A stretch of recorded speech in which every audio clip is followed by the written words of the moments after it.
السلام عليكم حبيباتي. اليوم راح افصل لكم ردن الكلوشة بالردان العادية مو الرياضي.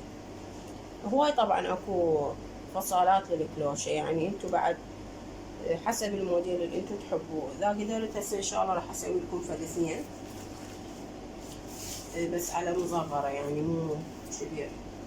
وقلت لكم امانة انا من يصير عندي يعني موديل اريد اسويه على القماش انزل لكم اياه فصال وخياط، بس من ما عندي يعني هذا الفصال انزل لكم اياه ان شاء الله على يعتبر مثل الباترون. هذا الردن العادية، الردن العادية كلكم تعرفون حفرتها بهذا الشكل.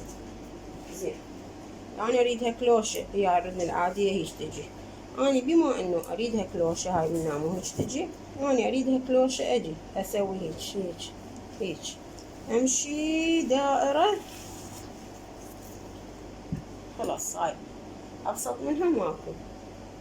واو شلون ردن الكلوشة تخطط. احدد هنا وسط. هنا بعد طبعا انتو هنا اذا تردون تخلون حفرة ابط، هاي بعد شي كلش بسيط. بس دائما الردن الكلوشة تحب اوفر، يعني تحب اوفر ما تحب كفة. واذا سويتوها كفة خلوا لها فد هيجي فد سوتاج يعني رفيع على مود. وطبعا بالقماش من راح تتخيط وتنزل على الكتف كلش حلوة تصير، كلش حلوة يشد بنفسها. هاي بالردن العدلة خلصنا منها. نجي على الرياضي. الرياضيين تقريبا نفس الشي بالضبط، بس الاختلاف هنا تنزلون النزالة اللي انتو تردوه حسب دلعة الصدر ايش قد تردوها. هاي حفرة الابط مثل حفرة الردان بالضبط. تجون هنا للحفرة مال الشرخة. كلش سهلة. بس شنو قلت لكم، انتو دائما من عندكم موديل جديد تردون تسووه ثبتوه على ورق او على لايلون او على جريدة، يلا تقصون على القماش. باعوا كلش حلوة تصير كلش. بس الرياضي ما يحب حفرة ابط من هنا. هاي الشرخة او مثل ما نقول العفو ردن الكلوشة. هسه راح اخيط لكم ردن جرس كلش حلوة. العفو افصل لكم. طبعا هي مثل الكلوشة تقريبا، بس انا اسميها جرس. تقريبا شبر 3 اصابع. هاي ما تحب يعني ردن طويلة. تفصلون حفرة الردن العادية. زين يعني هاي حفرة ردن عادية.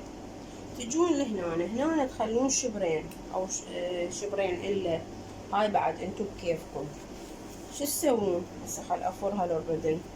تجون هنا بعض انتبهولي، هاي المسافة العرض تبقوها. تجون هيك تسوون يعني شلون حفرة الردن العادية بس بعرض، يعني تخلون مسافة كلش كبيرة. بعدين هاي شلون زيادة دشداشة هيك شوية نميلها. طبعا هاي الردان ماكو اذا تخلون هنا شراشيب ثقيلة، يعني هاي الليرات الشذر والله يعني فد شي يخب. انا بالنسبة لي كلش احبها باللبس، كلش حلوة، بالذات بالقماش الناعم تنزل تذب نفسها كلش حلوة تصير. باعوها.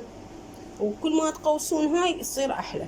يعني هسه مثلا هاي خلينا نقول شبر و3 اصابع الردان، هاي تظلون بيها عدلة مو مثل هاي شرخة. تظلون هيجي وتصعدون.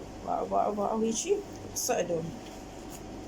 بس شنو هنا عندنا حفرة ابط، يعني عندنا الشبر و3 اصابع. هنا نخلي فد 4 اصابع مو اكثر. هنا راح يروح لنا خياط عندنا منا ومنا يصفانا 3 اصابع.